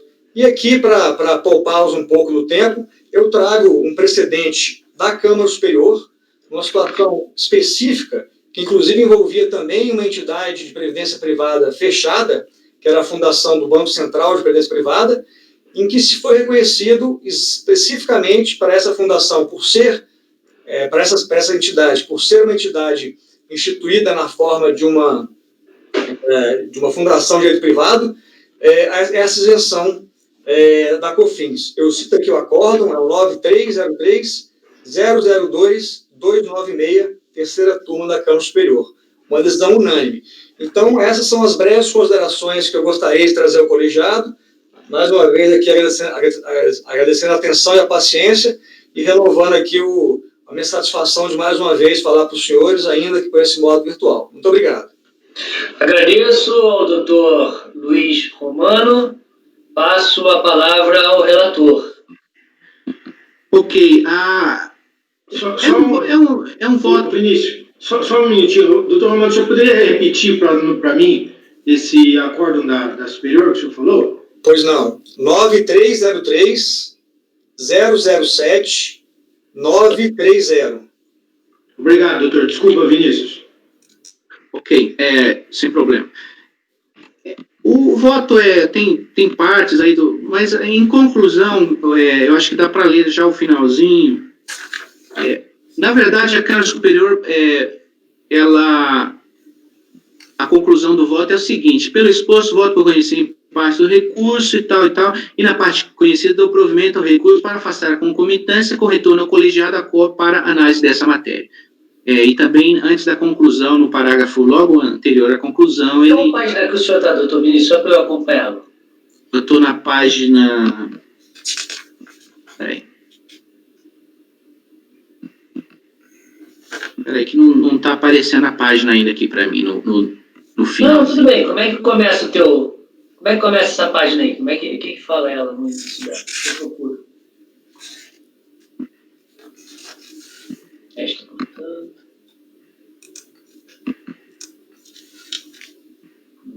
Só um momentinho. Tá bom. Na minha impressão aqui é a folhas 28.1. 28.1. 28.1? Não é isso não, doutor Romano. Eu estou pedindo... Página 7, Gilson. Página 7. Agora é porque estava para habilitar a edição, aí não aparece a página para mim. Agora habilitei aqui, aparece. Tá bom. Página 7zinho, lá no meio da página tem a conclusão da decisão, tá? Então é o seguinte, eu vou partir para o voto aqui. Dos 3 transcritos, depreende que a terceira turma da Câmara Superior entendeu que as decisões de primeira e segunda instâncias identificaram a concomitância entre as esferas judicial e administrativa no que tange a matéria da aplicabilidade da isenção prevista no artigo 14 e tal. Não obstante, segundo a CSE, segundo a Câmara Superior, tal entendimento considerado nas decisões da COR não estaria correto, uma vez que tal. Desse modo, tendo em vista a inexistência de concomitância, a decisão determina o retorno dos autos a este colegiado para apreciação da questão relacionada à aplicabilidade ao caso concreto da isenção da COFINS. Resta-nos, portanto, analisar a matéria relativa à isenção prevista tal, se aplica ao caso dos autos. Todas as demais questões suscitadas em sede de recurso voluntário já foram julgadas no acórdão tal, de maneira que estaremos restritos à matéria da isenção, como bem determinou a decisão da Câmara Superior. Pois bem, em seu recurso, o sujeito passivo trouxe os seguintes argumentos com relação à isenção postulada. Aí eu trago os argumentos, tá? Eu não vou ler, se alguém quiser, a gente pode parar depois aí e reler esses argumentos, e ler esses argumentos.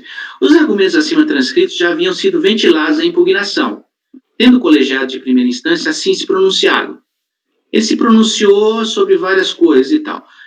Aí eu chego à conclusão, já na página 10, analisando os excertos transcritos, observa-se que o colegiado de primeira instância tem como ponto de partida a suposta concomitância entre as esferas judicial e administrativa na discussão da matéria atinente à isenção prevista no artigo 14, inciso 10 da medida provisória. Lembre-se, nesse contexto, que o acórdão da Câmara Superior consignou de forma precisa que as decisões da COR identificaram a concomitância.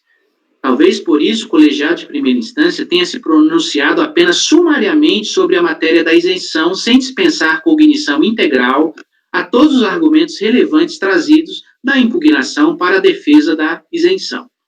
Em face desse quadro, para que seja evitada a supressão de instância e, consequentemente, o cesseamento de defesa, entendo que o presente processo deve retornar ao colegiado da COR para que seja integralmente apreciada a matéria relativa à isenção prevista no artigo 14, inciso 10. Eu repito aí, artigo 14, que eu repeti aqui, vou até cortar isso aqui já para não ficar esse erro no voto. Inciso 10 da medida tal, com a análise de todos os pontos cruciais suscitados na impugnação, entre os quais o argumento de que o simples fato de o sujeito passivo ser fundação de direito privado implica o reconhecimento da isenção de COFINS previsto no artigo 14, inciso 10 da medida provisória e tal. Diante do exposto, voto no sentido de dar provimento parcial ao recurso, determinando o retorno dos autos ao colegiado de primeira instância, a fim de que seja proferida nova decisão quanto à matéria acima enunciada. Então, na verdade, o acórdão da DRJ, ele analisa alguns pontos. Só que tem uma questão fundamental, que é exatamente essa aí, a recorrente alega, eu sou fundação, isso já é suficiente. Eles não analisam. Exatamente porque, como eu digo aí no voto, eles já entenderam a concomitância. Então, eles não partiram para uma análise integral do caso. Então, basicamente essa ideia que me faz pensar em fazer o retorno dos autos. Não porque exatamente a Câmara Superior mandou para a DRJ. Na verdade, eles mandaram a conclusão do voto da Câmara Superior voltar para o colegiado do CARF, tá? Mas o próprio voto da Câmara Superior reconhece que as decisões da primeira e da segunda instância foram feitas com com essa hipótese de que havia concomitância. Esse é o meu voto.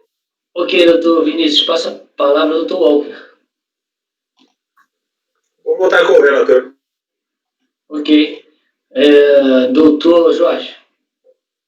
Com o relator. Doutor Zé Renato. O relator, presidente. Corinto. Acompanhe. Doutor Rafael. Relator. Doutora Denise. Com o relator, presidente. Também voto com o relator. Então, acordo os membros colegiados, unanimidade de votos, em dar provimento parcial ao recurso para determinar o retorno dos autos ao colegiado de primeira instância, a fim de que seja proferida nova decisão quanto à matéria. A nova decisão, nos termos do voto do relator, que o relator já deixa claro qual é o ponto. Doutor Luiz Romano, o senhor ficou com alguma dúvida? Perfeito, presidente, agradeço, viu? Boa tarde a todos. Eu que agradeço em nome do colegiado, e desejo uma boa tarde para o senhor e saúde para a família. Igualmente, até logo. Até logo. Bom, agora, esse foi o SESP. Agora vamos para o último, que é o CODETEC. Esse é gravado.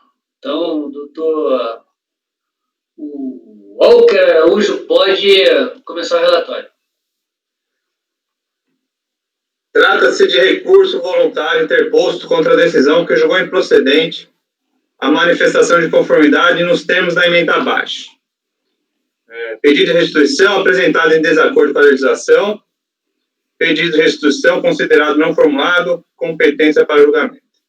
Em resumo, o pedido de restituição formulado pela recorrente foi considerado não formulado porque o contribuinte realizou o pedido através de formulário em papel, ao invés de tê-lo feito por meio do programa Perdicomp. E resignado com a decisão proferida pela DRJ, a recorrente interpôs recurso voluntário, alegando em síntese apertada que 1. Ficou impossibilitada de usar o programa Perdicomp pelo fato do mesmo não conter a previsão da hipótese de restituição dos créditos aqui reclamados, que dizem respeito à exclusão do ICMS da base de cálculo PIS/COFINS, devendo assim ser devidamente aceita e processada para o fim de analisar o crédito, objeto do pedido de restituição. E 2, admitindo-se o processamento do pedido de restituição, deve ser deferido o pedido de restituição que tem como origem o crédito à exclusão do ICMS da base de cálculo PIS da COFINS. É o relatório, presidente. Ok, doutores, vou iniciar o vídeo da sustentação oral.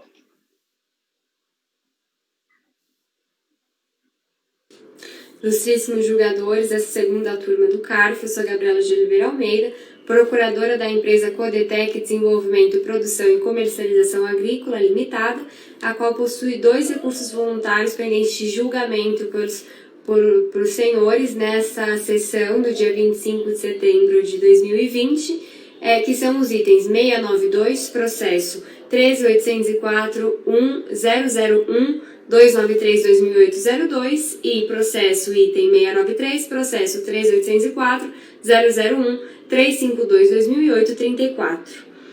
Num primeiro momento, é apenas para comunicar que essa sustentação oral está sendo feita de uma forma conjunta, porque se tratam de processos idênticos, a única diferença é o tipo de tributo que está sendo pedido, o ressarcimento, mas uma se trata de restituição de PIS, a outra de COFINS, porém o fundamento, o crédito, a decisão são idênticas para esses 2 casos e com uma forma de facilitar pela celeridade processual, juntamos essa sustentação oral, a sustentação oral desses 2 processos em um único vídeo. Num primeiro momento, acho que é preciso relembrar o histórico desses processos, são pedidos de restituição, um de PIS, outro de COFINS, do período de março de 2003, os quais foram negados, foram indeferidos, em razão da Receita Federal ter alegado no despacho decisório que eles foram feitos de forma que não a devida naquele momento, que seria a utilização do Perdecomp, e estes foram feitos por formulários em papel, e que não houve a justificativa pelo contribuinte da impossibilidade da utilização do Perdecomp, e que por isso ele deveria ser considerado como não formulado.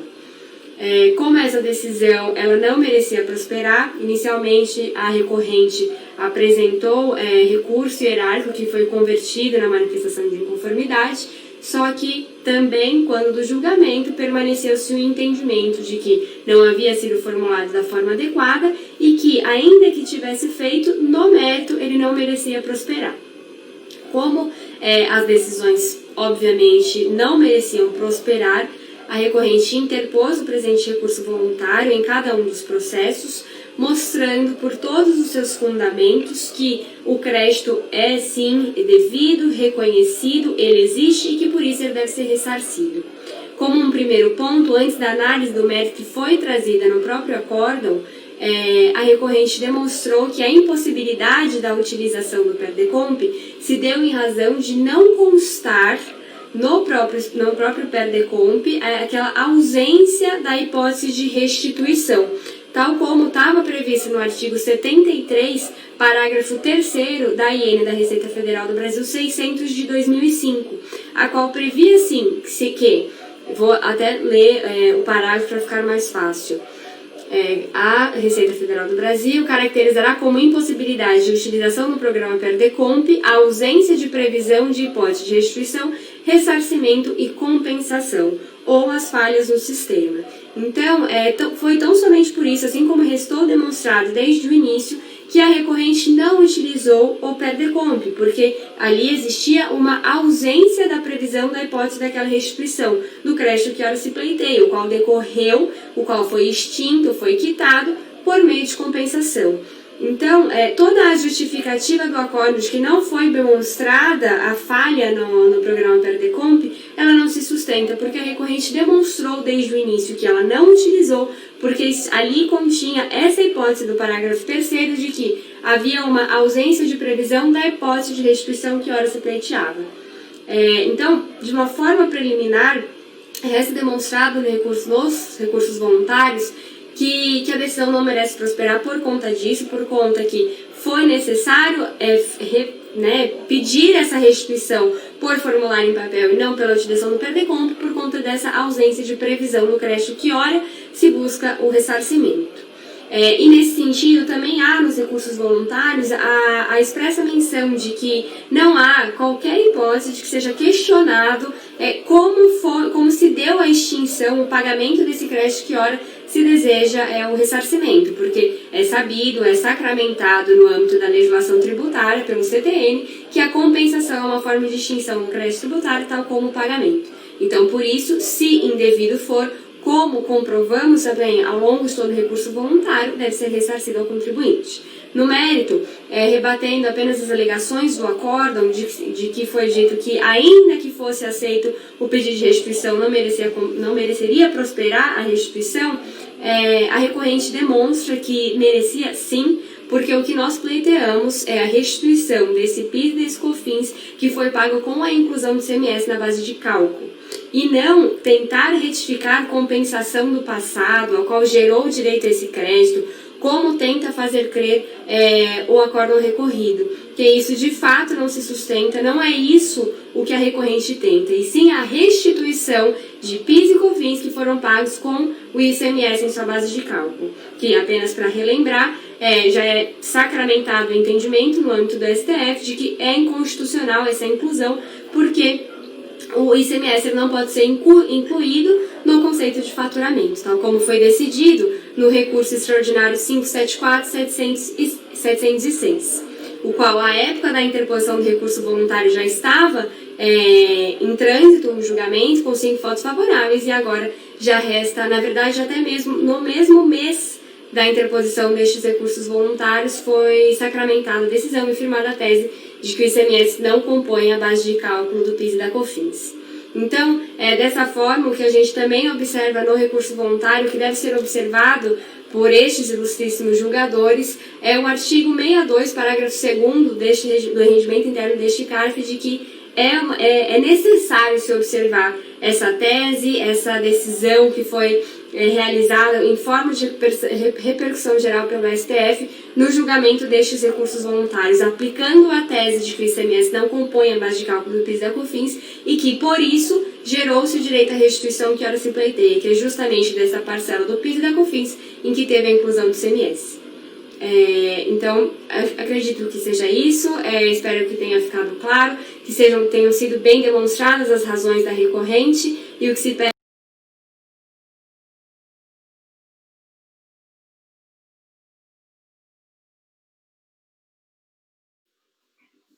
Bom, parou aonde foi, né? Doutor Walker, está com a palavra. Então, o recurso é tempestivo, atende aos demais requisitos, detalhe o conhecimento. Inicialmente, é imperioso destacar que o espaço decisório não acolheu o pedido de restituição formulado pela recorrente, em razão do pedido ter sido feito através de formulário em papel. Quando correto, teria que ser por meio do programa Perdicomp, inexistindo na motivação do ato administrativo qualquer discussão quanto à origem do crédito. Por outro lado, constata-se que a decisão recorrida teceu comentários obter dictum sobre a origem do crédito, já que é alegado pela recorrente em sua defesa. Contudo, tais questões não desempenham um papel fundamental na formação do julgado, que de forma cristalina afastou o direito do contribuinte nos exatos termos do despacho decisório. Nesse cenário, o reconhecimento quanto ao direito de processamento do pedido de restituição acarretaria na devolução do processo à unidade de origem para analisar a origem do crédito, posto que a discussão quanto ao mérito do crédito não faz parte do contencioso. Ainda, né? Dessa feita, a discussão recursal ficará restrita aos motivos e fundamentos que foram utilizados no despacho decisório, que diz respeito aos procedimentos administrativos para formular pedido de restituição. Pois bem, o pedido de restituição entregue em formulário em papel, datado de 18 de 3 de 2008, foi... Não? Escutei um barulho. O barulho foi aqui em casa, desculpa. Ah, tá. Foi realizado com base na IN 600 de 2005, posteriormente modificado pela IN 900 de 2008, que em seu artigo 3º previu o seguinte: o requerimento do sujeito passivo, pessoa autorizada a requerer a quantia, a restituição que se refere poderá ser efetuada, tal. A restituição de que trata esses 1 será requerida pelo sujeito passivo mediante utilização do programa, pedido eletrônico de ressarcimento ou restituição e declaração de compensação. O procedimento instituído pela IN 600 exigia, portanto, que o contribuinte requeresse seu direito por meio de Perdicomp. Somente no caso de ser impossível a utilização do programa é que o sujeito passivo estaria autorizado a utilizar o formulário em papel.